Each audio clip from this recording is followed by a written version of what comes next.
from you as grade 3 students. So, yes, children, today we are going to learn an interesting topic, Scratch. This is a new chapter in your book, Introduction to Scratch.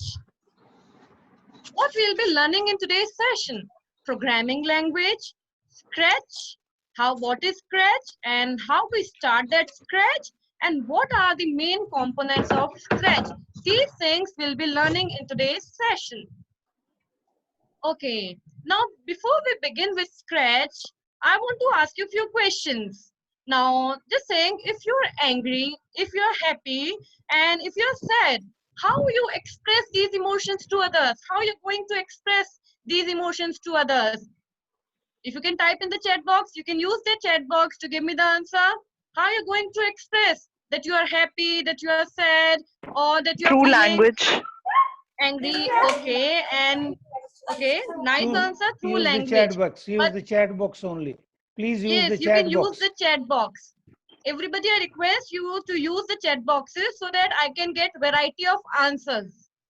Yes, language is a correct thing, but very first way of looking at the face, that how a person, he or she is feeling, is expression. How we get to know first? By looking at the face, by looking at the expression. Yes, suppose if you are sad, so by just looking at your face, I will get to know that you are sad.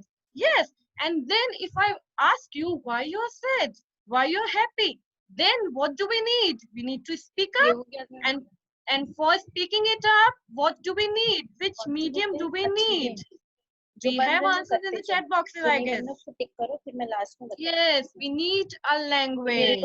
Yes, the very first thing that we can see the expressions on the face of a person to see whether he is happy or sad. But if you're asked why you are sad, then you need to speak up. That why, what is the reason? And for that speaking up, you need a language. Yes. And can you tell me what languages do you know so far? What language will you use to speak? What language will you use to tell the reason? Can you type in the chat box? Can you type in the chat box? Hindi or English? Very good. I've got so many answers. Very good. Yes, Hindi and English. Because we know these two languages so far. Yes, either it be a Hindi or English. Yes. So we will use any of the language to tell the reason. But do you think that there are only these two languages? No, there are many languages which are spoken all over the world. There's English, Hindi, Japanese, Chinese, Spanish, French. We all know this thing. There's not just two languages, English and Hindi, but there are many languages. As you can see in the picture, one simple word, hello, is spoken in differently in different languages. Yes.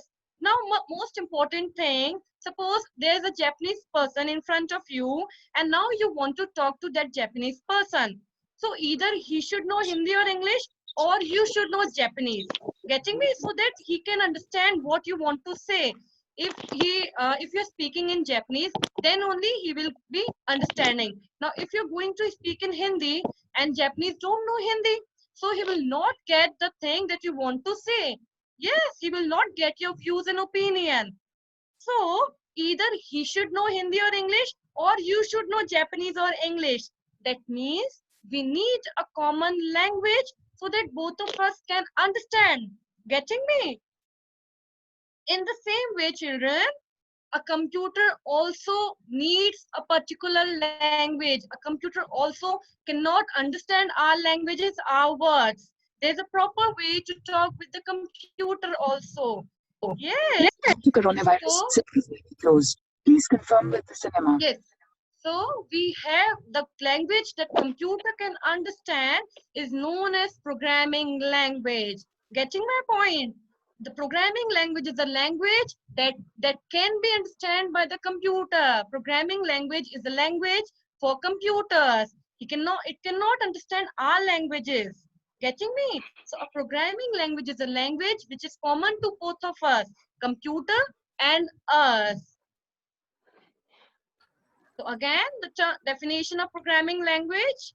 programming language has a set of instructions using which you can make a computer do an activity that you plan. That means if you want a computer to do anything for you, you need a programming language for telling the computer.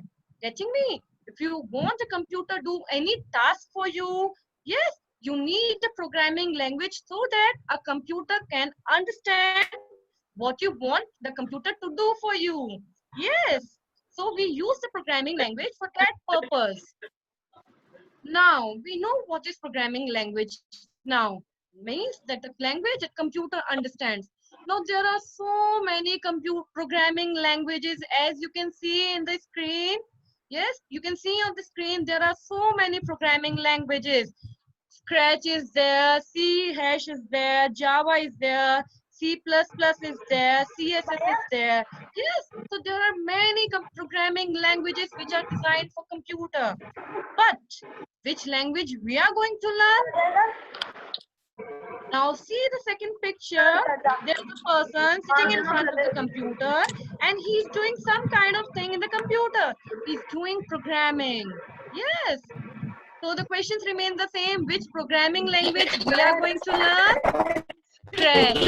The topic of our today's session, Scratch. So we are going to learn Scratch today. Scratch is the programming language which is used by the application Scratch. We are going to use the application Scratch which uses Scratch programming language. Earlier we have used gedit, we have used TuxPaint. These two applications we know so far. Now we have to start with Scratch, the another application which uses the programming language Scratch.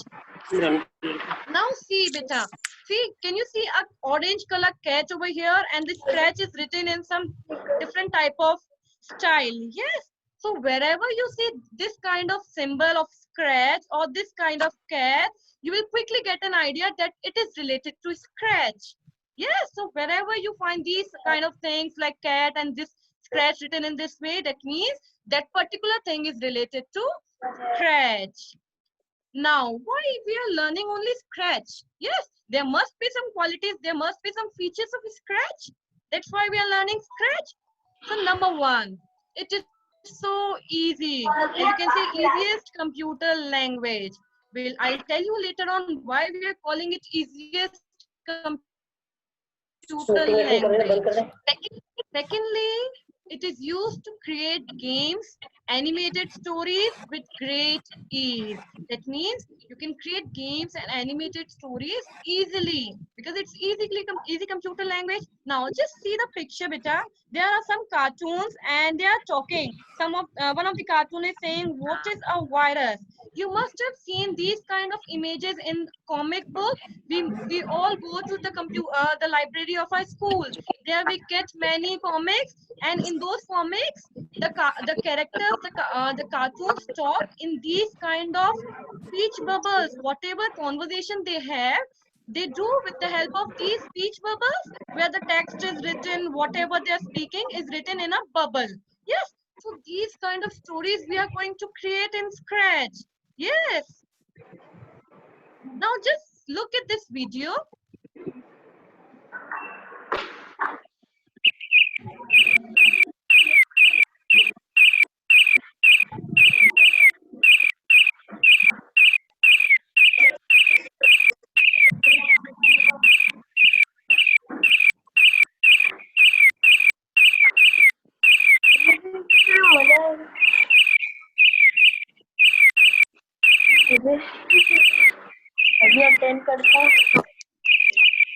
So how was the video? Everybody, can you show me thumbs up? Your digital thumbs up.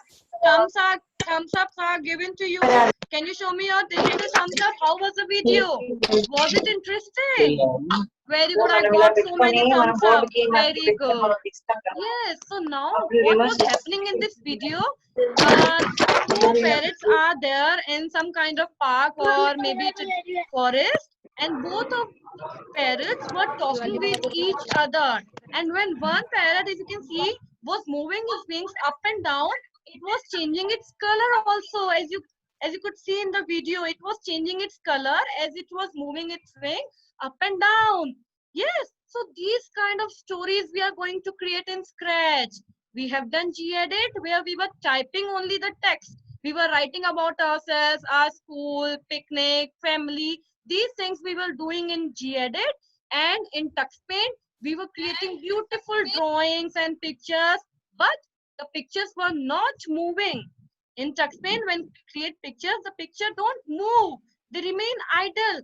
But in Scratch, we are going to make our pictures move. We are going to make all the animals that we draw move. In Scratch, we are going to make the airplane fly in the air. Yes, we are going to make two children playing a football or ball. Yes, we are going to make a conversation between the animals. These things we are going to do in Scratch. Yes, it will be fun. Isn't it interesting? Yes.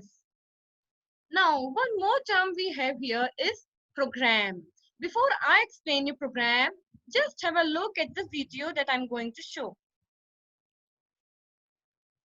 The teacher asked Kabir to bring notebooks of his class from the computer lab. Since he is new in the school, so she guides him the way to reach to the computer lab. She gives instructions to Kabir in the following manner. Move left from the class and go straight. After leaving 5 classes, take a right turn. Move forward, and after leaving 6 classes, take left turn. After leaving 3 classes, you will reach to the computer lab. Now, children, what was happening in the example? There was a new student, Kabir, and he doesn't know about anything about the school because he's new. He don't know where are the classes, where's the computer lab. So how a teacher is instructing Kabir that Kabir, you go straight first, then take a left turn, then again go straight, and then take a right turn, and then leave 3 classes. After 3 classes, you will reach the computer lab. That means a teacher is telling Kabir step by step. Yes. First, you have to do this, Kabir, then you have to do this, then so on. Likewise, she has given a sequence of instructions to Kabir. Getting me? And those sequence of instructions, those step-by-step instructions becomes your program. Getting me? So that becomes your program. So the definition of program becomes a computer follows step-by-step instructions to complete any task, which is known as program. That means if you want a computer to do something for you, you need to give computer instructions in a sequence. Step 1, step 2, step 3, and so on. And then computer will follow the sequence. It will automatically understand in what way it has to execute the instruction. Likewise, first step 1 will be executed, then it will move to step 2, then to 3, and so on to give you the result. It will this way complete your task. So that becomes your program. That means stepwise instructions, or you can say instructions in a sequence. That becomes your program.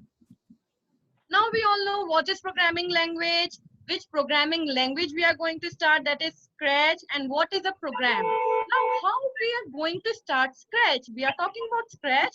Now there must be a way to start Scratch. Now just look at this way. Okay, students, let us understand how to start Scratch. To start Scratch, follow the steps given below. Click on Start button. Choose All Programs. Click on Scratch 2. Scratch window opens. Now this was one way of opening of starting Scratch. We have been using this way for gedit and TuxPaint also, where we were clicking on Start button, going to our program, and then selecting gedit or TuxPaint.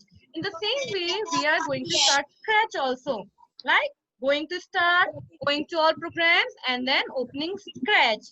And the other way, which we all know, is we will find the icon of Scratch on the desktop, and we will double click that icon and our Scratch will start. Yes, gedit and TuxPaint, we have started this way by finding the icon on desktop, and by just double clicking the icon, such application gets started.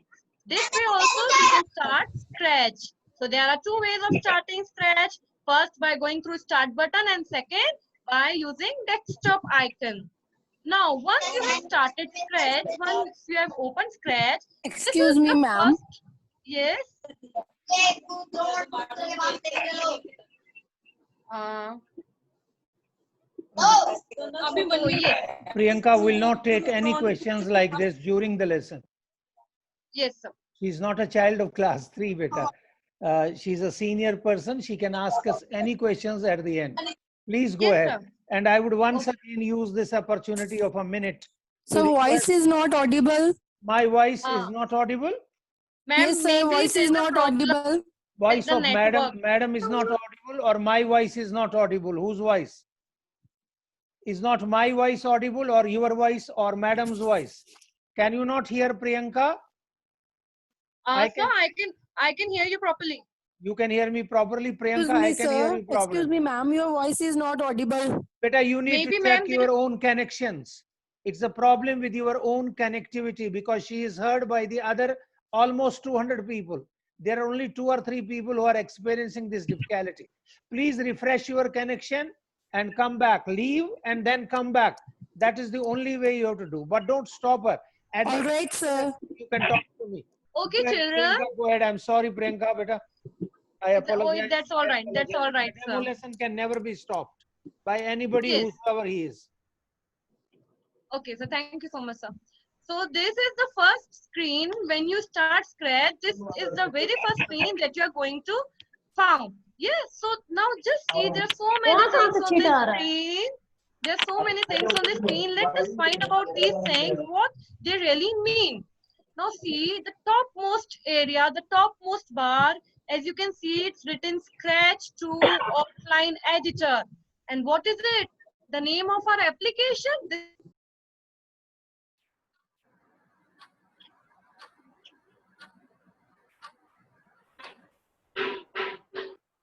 we have done in gedit also, where the name of the application comes on the title bar.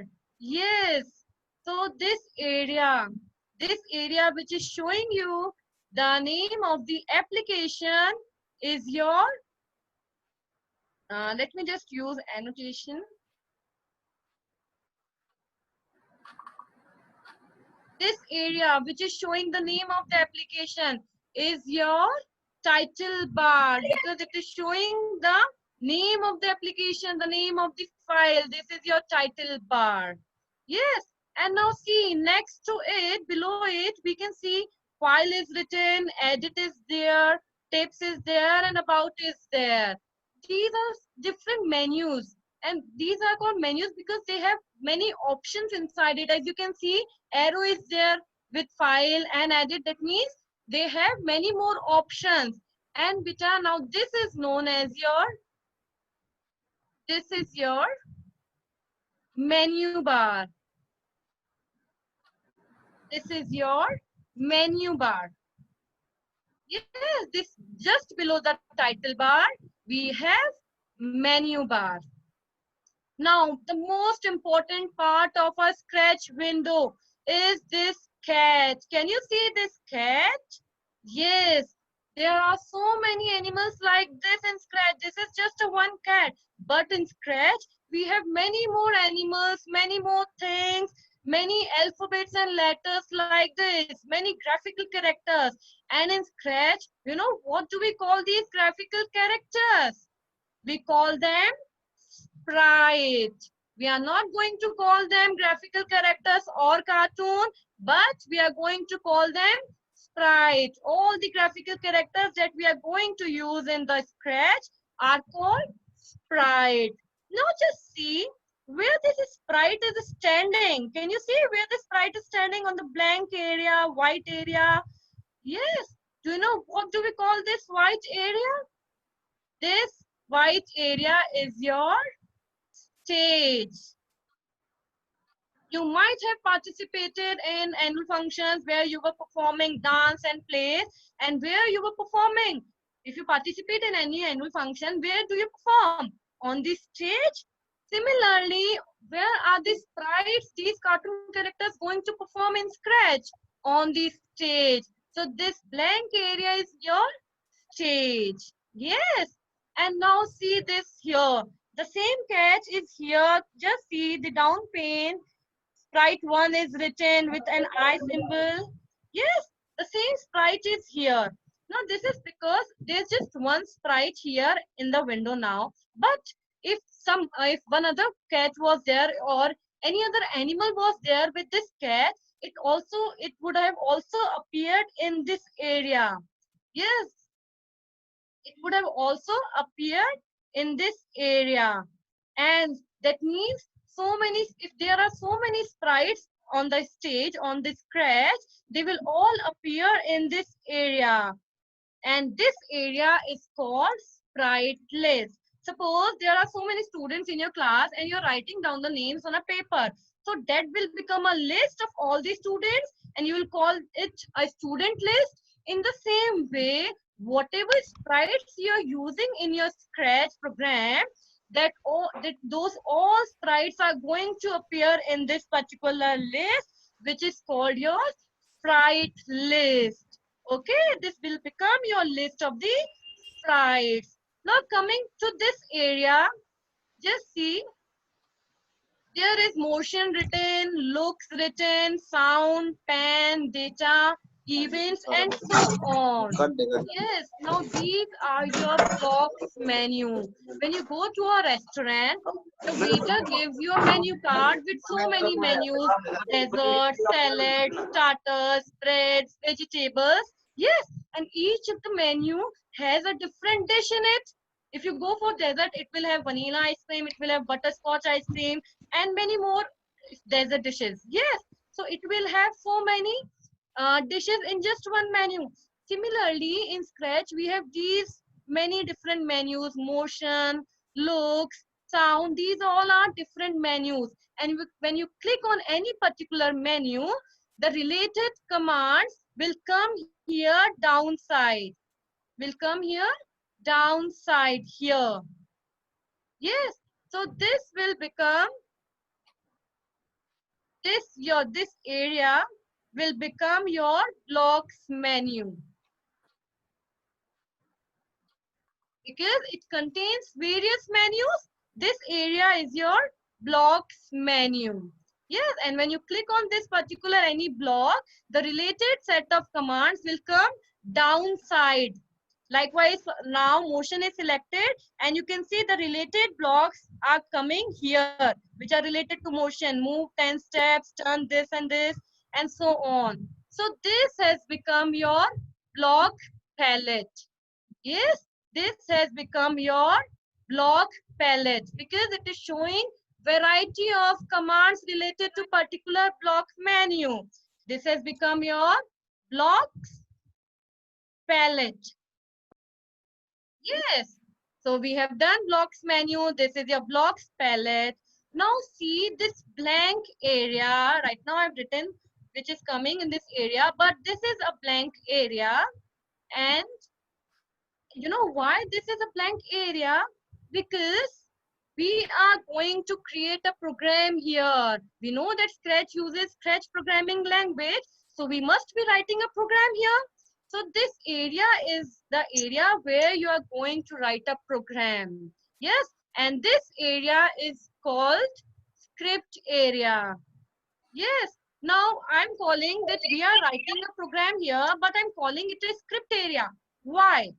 It should be a program area. Then if we are writing a program here, it should be a program area. But in Scratch, a program is called script. Yes, in Scratch, a program is called script. That's why this area is called script area. Getting me? So yes, this is the area where we write the script. Now see beta, there are two symbols. Can you see green flag over the stage? And a red button is also there. Green, we all know when a train gets green signal. When we get a green signal on traffic light, that means we can start moving, we can go. And when the light is red, that means we have to stop.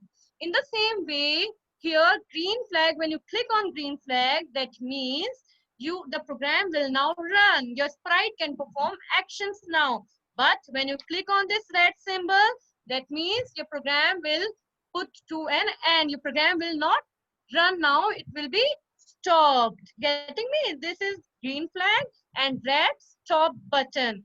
So these were the components of Scratch that we have done. Now let me clear the annotation so the other slide is very much clear to you. Okay. Now, so can you type in the chat box what components of Scratch we have done in the last window? Can you all type in the chat box one by one? I'm just waiting for the answer. Okay, script, very good. Okay, title bar, stop button, script area, very good. I'm getting so many answers. Sprite, very good. Stage, very good. Nice. We have got all the answers. Yes, very good. So, what are the components of Scratch we have done? Sprite, stage, script area, blocks palette, blocks menu, and your script. We have done these components in Scratch. Yes, very good. I'm so much impressed, everyone. You have written correct answers. Now, just see a few more examples of Scratch. This first example, you can see a crab is there and an octopus is there. Now, we all know that these cartoon characters are sprites. So, we have these sprites here. And see the stage. It is so beautiful. Yes, we can change the background of the stage also. And see the second example. There are two sprites, cat and dog, and they are talking. They are having a conversation. Yes, in a city area, dark night. Yes, they both are having a conversation. And see, the stage has changed now. The background has changed. Yes, so these kind of animations we can create in Scratch. Now, time for a few questions, children.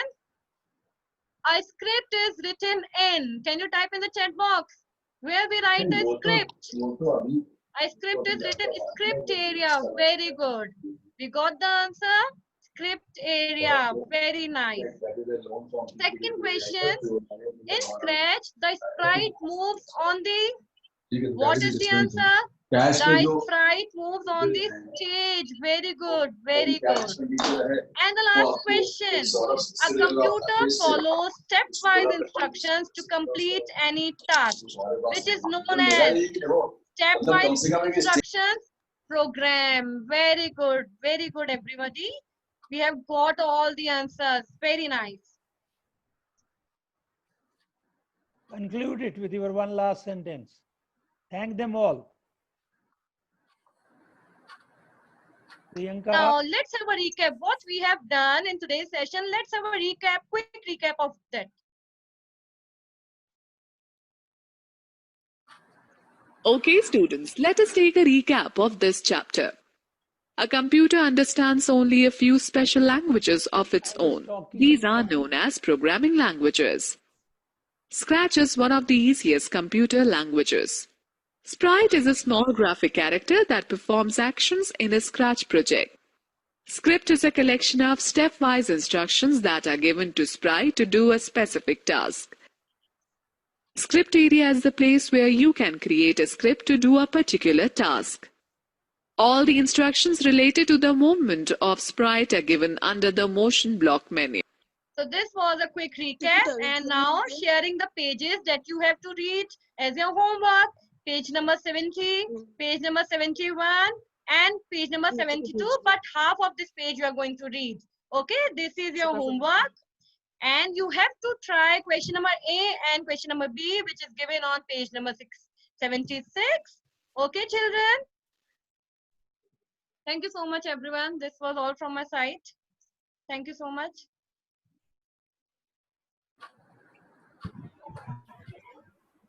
Sir? You stopped sharing the screen. Yes, sir, I have stopped share. Thanks a lot. Thank you, Vidya. Thank you. That was wonderfully done. Very well done. I'm Thank you so sorry, much, sir. I have saved this whole lesson. Okay. I will have the recording of it. I did not put you either on YouTube or on Facebook. I could have done that as a live streaming also. No, But not an issue, sir. I Not didn't an do issue. it. No, I had not taken your permission. That's why I didn't do it. Now, would Shamim come forward, please? Shamim, are you here? Yes, good evening, sir. Good evening. Where are you? Where are you? I'm putting you on the speakers view so that I can Yes, sir. see you. Shamim beta, the lesson that you are delivering has to be done within a confined time space, but that should not make you spoil the lesson. If Sure, you sir. exceed by 4 or 5 minutes, doesn't matter. Acha, do I have your permission? I don't think I should do it. Let me not do it. I'll save the recording and then upload it. Otherwise, I can go live. I can go Thanks, sir. live. I can put it on the Facebook live streaming. I can put it on the YouTube also for live stream. But Sure, sir. let me not do it today so that Shamim is not conscious of it. Shamim is a wonderful teacher. I know that. And I am sure that you are going to deliver a wonderful lesson. Come on, Thank you introduce so much, yourself sir. and begin the topic, beta. Yeah. Go ahead. Yes, sir. Go ahead. Yes. Good evening, everyone. I'm Shamim from the Palace School, the City Palace, Jaipur. So today I'll be discussing chapter 1 of class 10 science, chemical reactions and equations. So after the completion of the chapter, the objectives of today's class is all these. After the completion of the chapter, we should be able to define a chemical reaction, characteristics of chemical reactions, chemical equations, and their balancing. Now, before I start chemical reactions, we should be able to understand what is the difference between a physical change and a chemical change. Although this we have already studied in the previous classes, that physical changes are the changes in which only the physical state change. The chemical composition does not change. The best example is that of water. Water remains in liquid state. It can be in the solid state as ice. It can be in the vapor state as steam. But the chemical composition, that means the formula H2O, remains the same. But what happens in a chemical reaction? In a chemical reaction, or we can say a chemical change, the chemical composition of the substance changes. So we can say that the chemical reactions are the processes in which new substances with new properties are formed. For example, we can say in our daily life, the formation of curd from milk, the process of respiration, photosynthesis, ripening of fruits, all these are chemical changes. These are irreversible changes. So whenever we say a chemical change occurs, that means a chemical reaction has taken place. Now, how can we ascertain that chemical reaction has taken place? Now, first we have to study the characteristics of chemical reactions. Now, there is one activity which is given in NCERT book, activity 1.1, in which magnesium wire burns in the presence of oxygen. It burns with a white dazzling flame to give magnesium oxide. So magnesium burns in oxygen to give magnesium oxide. Here magnesium oxide which is formed, that is a white powdery substance, and it has completely different properties from those of the reactants. So we can say that a chemical change has taken place or a chemical reaction has taken place. Now, when we study the characteristics of the chemical reaction, there are certain characteristics which we should know before we ascertain that a chemical reaction has taken place. So first one is the change in color. Second one is the change in state. Third one is the change in temperature. And the fourth one is the evolution of gas. It can be hydrogen, it can be carbon dioxide, it can be sulfur dioxide, nitrogen dioxide, any gas can be evolved. So if any of these characteristics are possessed by any chemical change, that means that a chemical reaction has taken place. Now let us study these one by one. First of all, change in color. We all know alkaline potassium permanganate KMNO4 is dark purple in color. But when we add citric acid to it, the purple color vanishes, it disappears. That means a chemical reaction has taken place. Change in state. Change in state, a very good example is the formation of water. Water, we know hydrogen, which is a gas, combines with oxygen, which is again a gas. But when it combines, it forms water. Again, the equation is not balanced because balancing of equations we'll discuss later. So, water which is formed, that is in the liquid state and it has completely different properties from those of hydrogen and oxygen. So, we can say that a change in state has taken place. Next one is the change in temperature. This is a very important criteria in determining a chemical reaction. So, when we discuss change in temperature, we can have two types of reactions. One is the exothermic reaction and one is the endothermic reaction. Now, what do we mean by exothermic and endothermic reactions? Exothermic reactions are the reactions in which heat is evolved. When we say heat is evolved, that means whenever we are performing this reaction, the reaction mixture becomes hot. The test tube or the beaker in which we are performing the reaction, that will become hot. That means the heat is evolved. A very good example of exothermic reaction is that of calcium oxide. We know calcium oxide, quicklime. When water is added to it, we get calcium hydroxide, which is slaked lime. This is highly exothermic reaction. Next one, the activity 1.3, which is given in the book, in which zinc granules, when they react with hydrochloric acid, we get zinc chloride and hydrogen gas, which is evolved with a pop sound. Another one, we can have the reaction in which the burning of natural gas takes place. We know natural gas mainly consists of methane. So methane, when burns in oxygen, we get CO2 plus H2O plus energy or heat is evolved. And another example we can have that of respiration. This is very important example because we know the food is stored in our body in the form of glucose, C6H12O6. When we inhale oxygen, oxygen acts on it and converts it into carbon dioxide, water, and yes, a lot amount of energy is produced. So these all are examples of exothermic reactions. One more example is that of nuclear fusion, which gives the sunlight. So hydrogen, the isotopes of hydrogen atom combine and then the heat is evolved. That is nuclear fusion. So all the combination reactions, they are exothermic because heat is evolved. Endothermic reactions. Endothermic reactions means the reactions in which the heat is absorbed from the surroundings. That means whenever we are conducting this reaction, when the heat is absorbed, the reaction mixture becomes cold. The example is given for barium hydroxide. When it reacts with ammonium chloride, we get barium chloride and ammonium hydroxide. This is an endothermic reaction in which the test tube becomes cold. Another example is that of photosynthesis. We all know the process of photosynthesis. In photosynthesis, what happens? Carbon dioxide combines with water in the presence of sunlight and chlorophyll, and we get glucose and oxygen. So here sunlight is utilized in the form, the light is utilized in the form of sunlight. So this is an endothermic reaction. So all these are examples of endothermic and exothermic reactions. That means change in temperature. Another is the evolution of a gas. This is also very important criteria. We have just discussed evolution of a gas. When we add hydrochloric acid to zinc, we get zinc chloride, and hydrogen gas evolves with a pop sound. Similarly, when we add hydrochloric acid to sodium carbonate, we get carbon dioxide gas, which evolves with a brisk effervescence.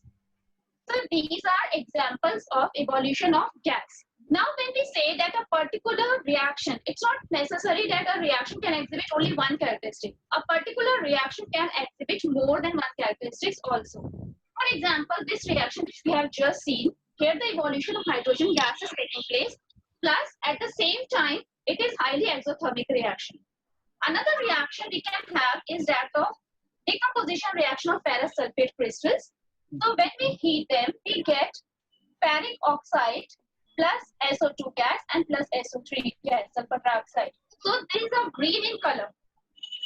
And ferric oxide which we get, that is reddish brown in color.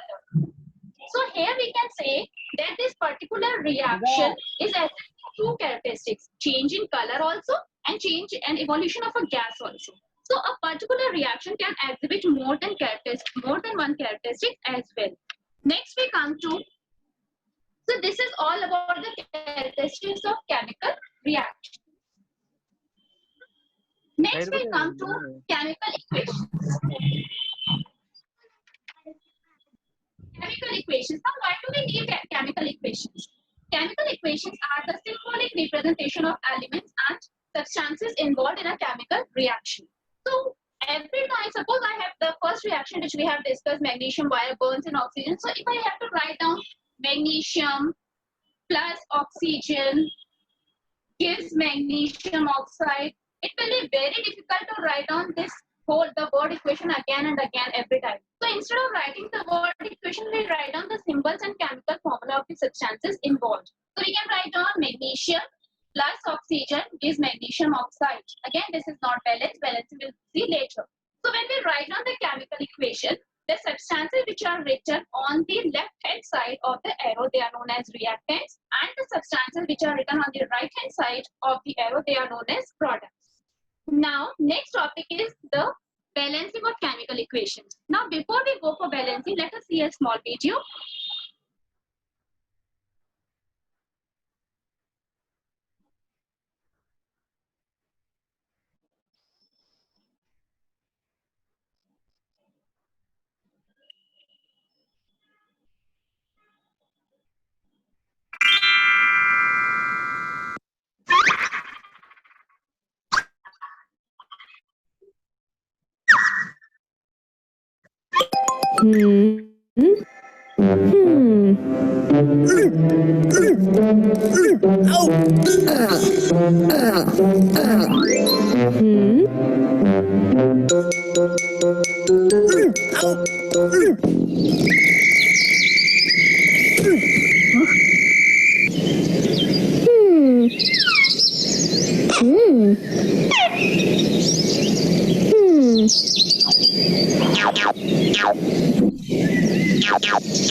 Yeah.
So this was a small video in which we see the formation of ammonia gas from nitrogen.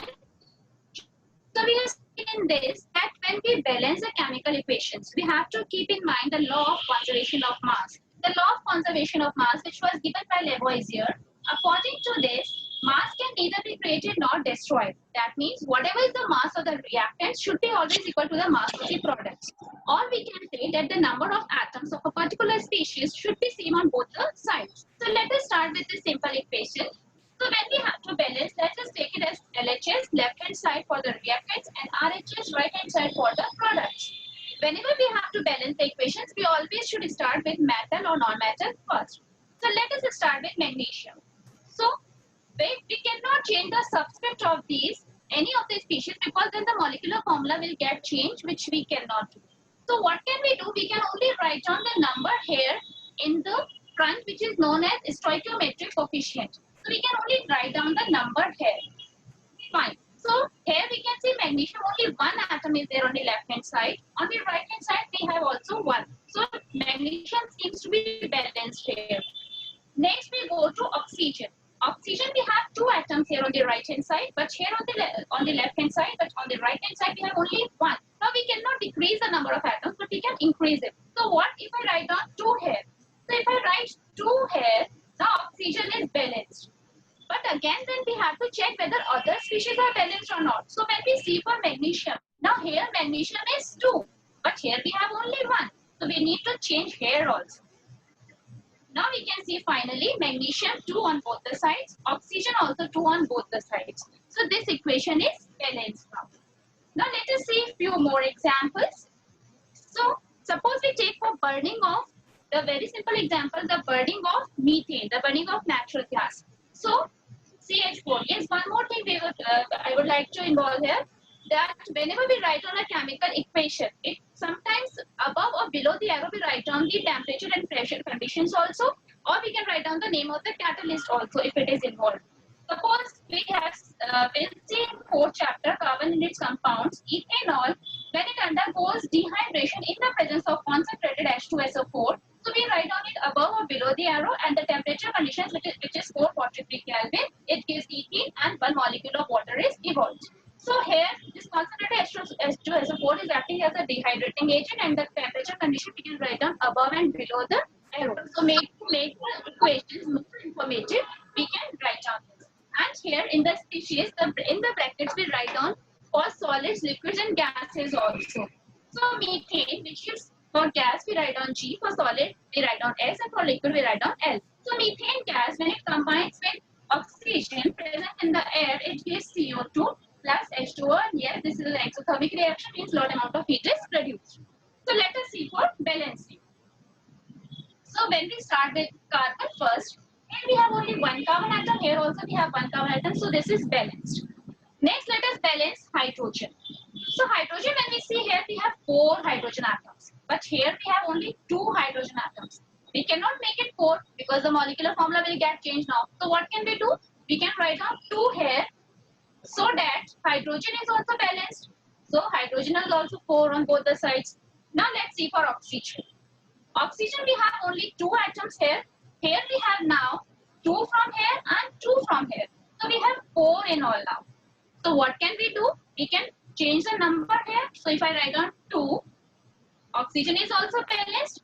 Now again, after completing the equation, after balancing, we have to check for all the species. So carbon 1 on both the sides, oxygen 4, 2 plus 2, hydrogen 4, hydrogen is 4. So this equation is balanced. Let us take one more example. So when we pass heated steam, when we pass steam in the form of water in the form of steam over iron. So what happens here? H2O, when it is in the gaseous state, steam, we get iron oxide, Fe3O4 plus H2 gases evolved. Now let us see how to balance it. So first of all, as we have discussed that we should always balance the metal or the non-metal first. So let us see for iron. Iron, when we balance, we have only 1 iron atom here. Here we have 3. Now we cannot reduce the number, but we can increase. So if I write down 3 here, the iron is balanced. Now let us balance for oxygen. Oxygen, we have only 1. Here we have 4. So what can we do? If I write down 4 here, oxygen is balanced on both the sides. Now let us see for hydrogen. Hydrogen, 4 2s are 8. Here we have only 2. So what can we do? If I write down 4 here, that is also balanced. So this is now a balanced chemical equation. So these are the steps which we have to follow while balancing the equations. So this is all from my side. Now let us assess ourselves by doing some questions.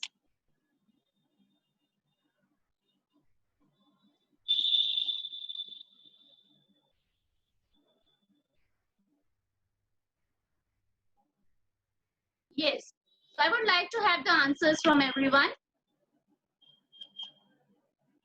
So the first question is, which of the following is an exothermic reaction? Yes.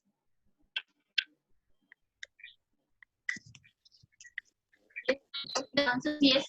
So, yes, correct. Electrolysis of water. For electrolysis of water, we have to supply heat in the form of electricity. So that is an endothermic reaction. Conversion of limestone into quicklime. This is again decomposition reaction, which is endothermic. Process of respiration is the correct answer. Then the next one is the reaction between zinc granules and dilute HCl is characterized by. Yes. Yes, very true. The answer is fourth one. Change in temperature is there, as well as evolution of hydrogen gas is there.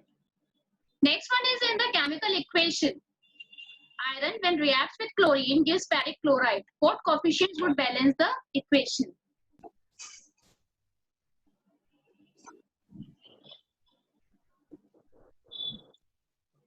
Yes, the correct answer is 2, 3, 2.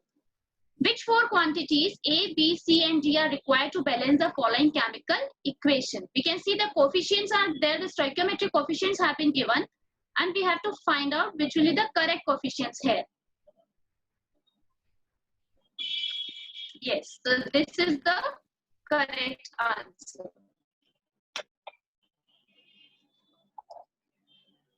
Now, the assessment for today, the assignment for today. So these are some of the equations which we need to balance as the homework. These are the reactions which are given in the book only. From NCERT book I have taken these reactions. So for balancing, they have to practice for these equations. This is all from my side.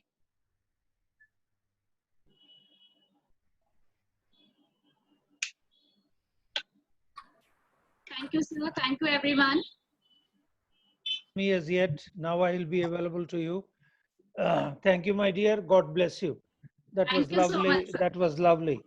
The concept Thank of you, sir. law of conservation of mass, the concept of atoms remaining the same on both the reactants and the product side, and the amount of examples of both the endothermic, the change of color, the exothermic, It was all wonderful. I have nothing more to add. Beautifully done. Where is my third daughter? I think she should be here. Where are you, Bitya? What is the name, Bitya? Anisha. Anisha, have I made you the co-host? Yes, sir. I've given you full powers. Anisha is delivering one more computer science lesson because I wanted to finish computer science virtually today, and maybe we take another lesson of class 12th later on. Anisha, you have exactly, I would say, 30 minutes. Okay, You fine. can go for 25 to 30 minutes. We won't curtail on your time. Please go ahead. Go ahead, Anisha. You are on the full screen now. You are on the full screen. Just a minute.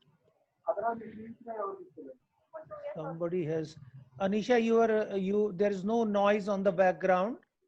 No, sir. Your audio, you are at home, completely alone, in the sense that in your room there is no noise. No. There are a few friends who unfortunately have to switch on their audio for some time, but that's the time when there is a noise in the background. Go ahead, beta.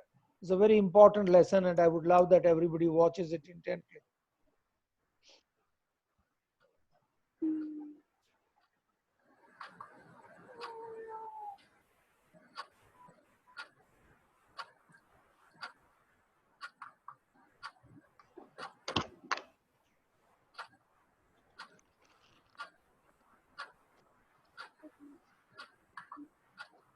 That's right. Isha Rajawat from the Palace School.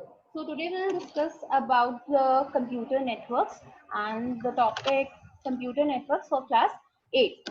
So the first question to all of you is, you have heard the word network. So do you have any idea what is a network? In this chapter, in this lesson, we'll discuss about computer network, communication process, need of computer network, network users, network components, modem and its working. Okay, so my question to all of you is, do you have any idea what is a network?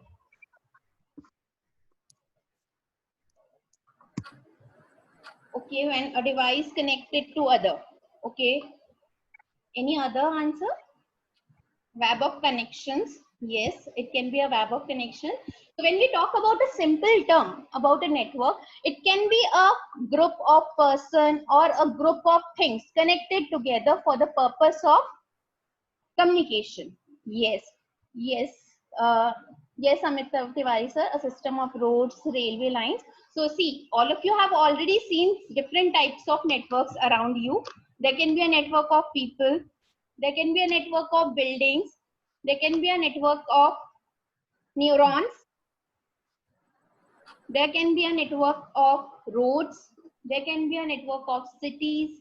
There can be a network of railways. So we all are using these types of network for some type of communication or from traveling from one place to another. In same way, when we talk about computer network, so computer network is what? When you're connecting the computers together for the purpose of communication or for sharing of data.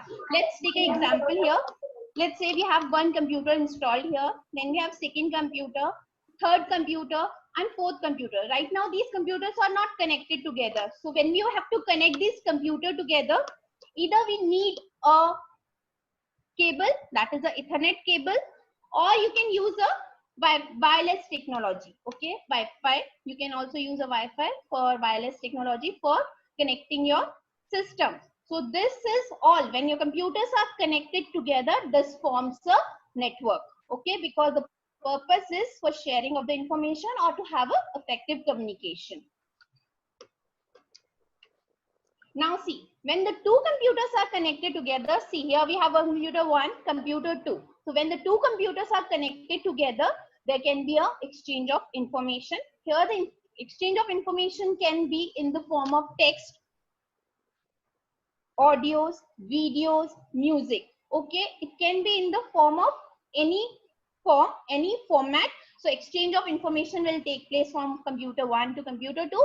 Here the connection can be between one system as well as it can be between the multiple systems. So in this way, a network can be formed and the exchange of data and information take place.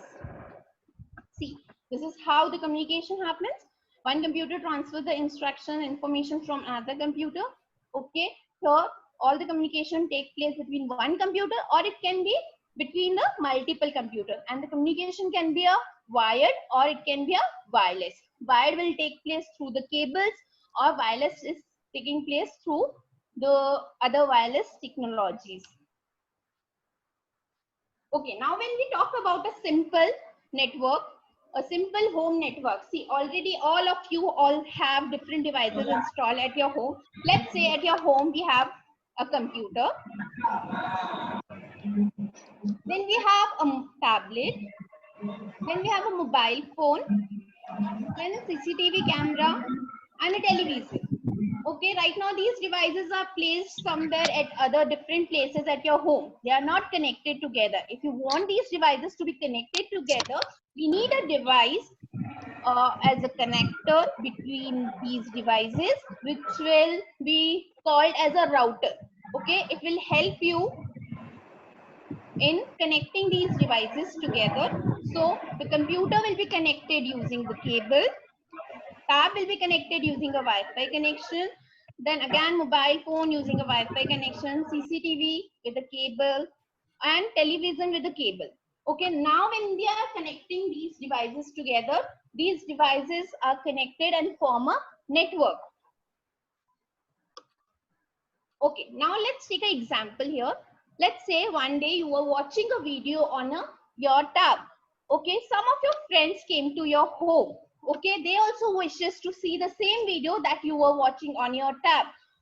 So it is not possible for you to share your tablet with each one of your friend to see the video. So you already have the network, home network at your home. So what will you do? You will connect your tablet with the router, and then router will be connected to the television.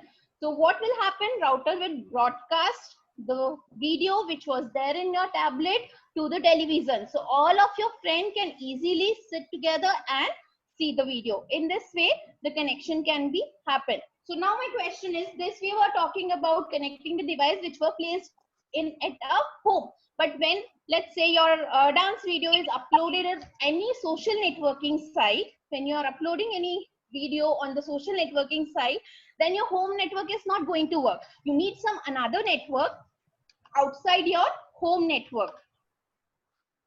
Okay, so when you're connecting your router with the other network that is outside your home network, that network should work globally. Okay, when any such network that works globally is known as internet. Yes, ma'am, it's correct. It's internet. So you have to connect your router through a network which works globally. Okay, when you're connecting those networks, all your data will be transmitted all over the world. Okay, and see, whenever we are set up such type of network, a large number of cables, systems, okay, data centers are installed somewhere in some cities. Let's say when we talk about any social networking site, let's say Facebook. Facebook has the data center installed in US, in some cities of US. So all your data which is you are uploading on the social networking site is going to save there in this data centers. So when you want to access those data, you have to connect your network to the global network, to the internet, and all those transmission happens through either through the wireless connection or through the cables. So whenever we are using the internet, we have to connect our devices through this technology.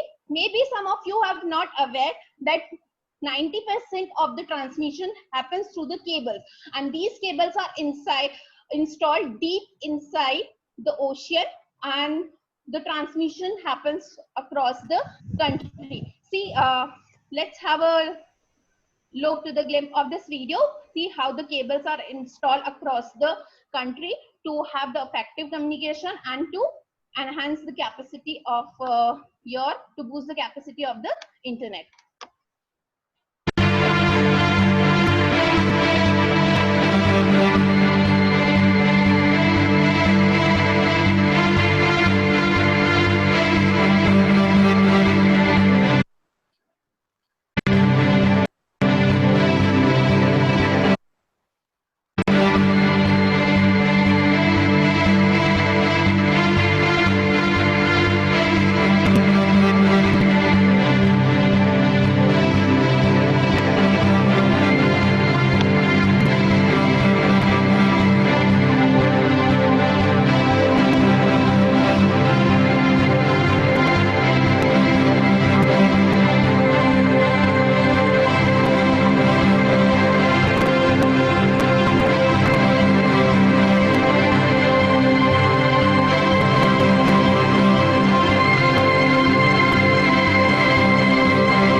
the installation of cable is done across the world so that we can have the effective communication and the data transmission speed can be increased.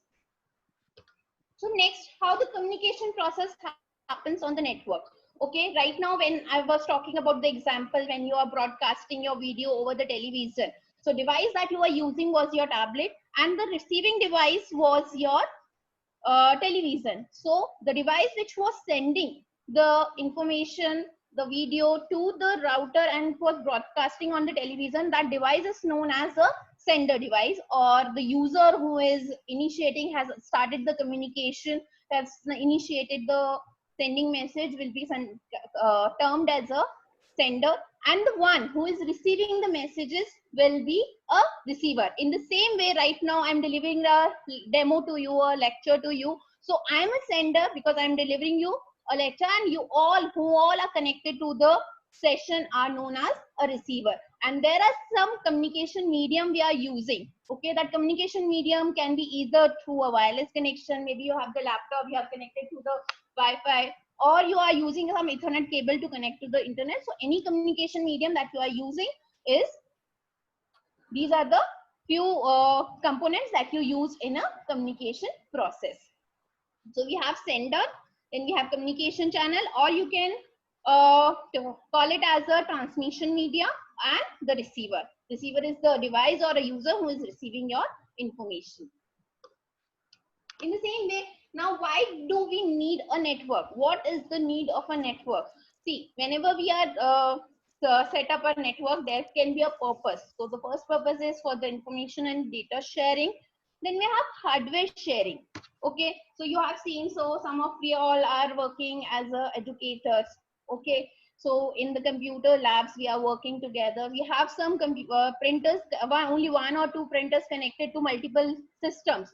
So what we are doing there, the systems are connected in a network. So whenever you are giving any print instruction from any of the system, the print will come on the same printer that is connected to it. In the same way, when you're working in an office, we have some printers or any scanner installed in the offices, and you are using those resources with the multiple systems. So it will reduce your cost also, and you can use your hardware resources. In the same way, we can also use it for software sharing. Let's say your systems are connected in a network. So we can install the main the copy on the main computer, and the other connected computers or the host computers can access the software from the computer.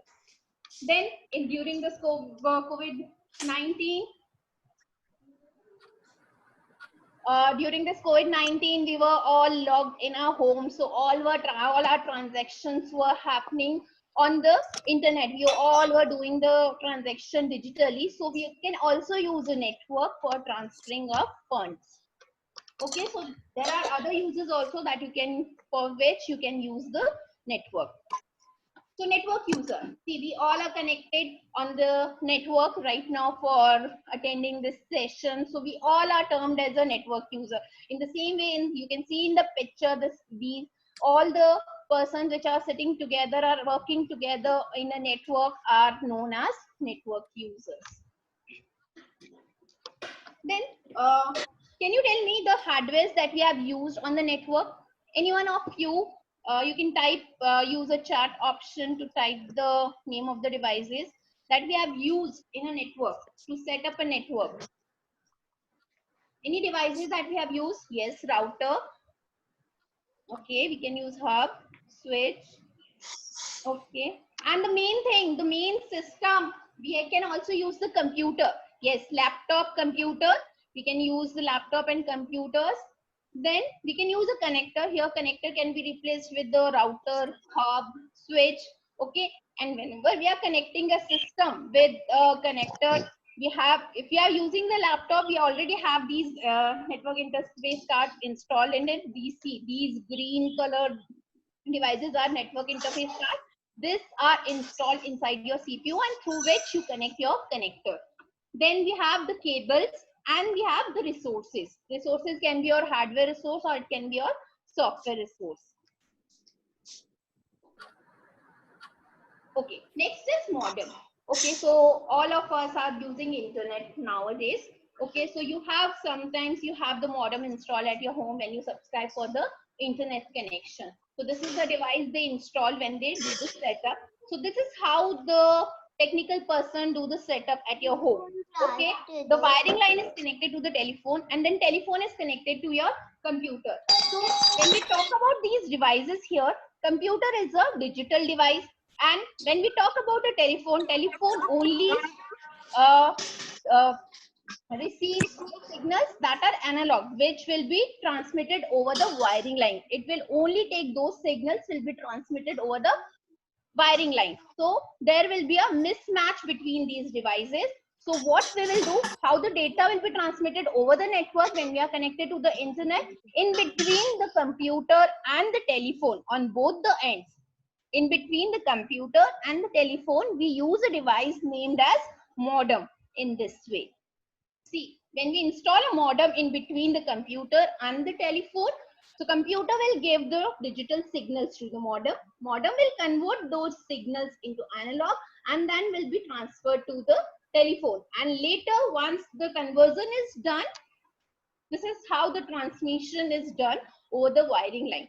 Computer will give the instruction to the modem in the digital form. Modem will convert those signals into the analog signals, and then your telephone will receive those signals, and then the transmission will happen through the wiring lines.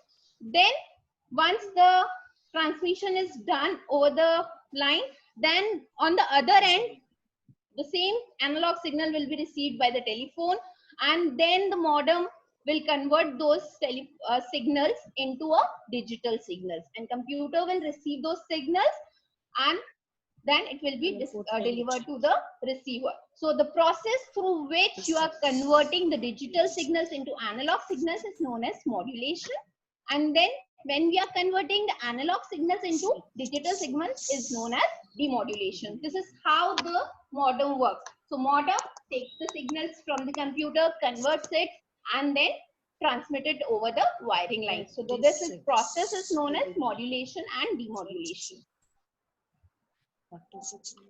Now see, what is the use of modem?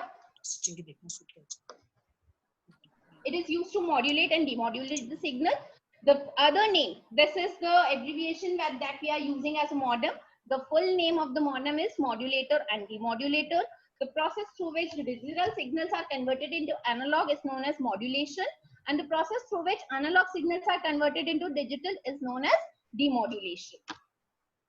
Okay, so we have two types of modem, internal modem and external modem.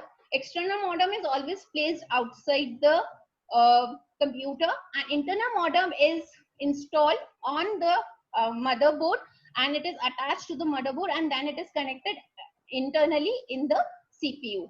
Okay, so these are the two types of modem we are using. So this is all for today's session. Let's have a question and answers now to assess you. Yeah, first question, a user who initiates to send the data or information. Yes, it's sender. Then a user who receives the data or information. Receiver. It's receiver. Then when next is the Dash is the largest network in the world.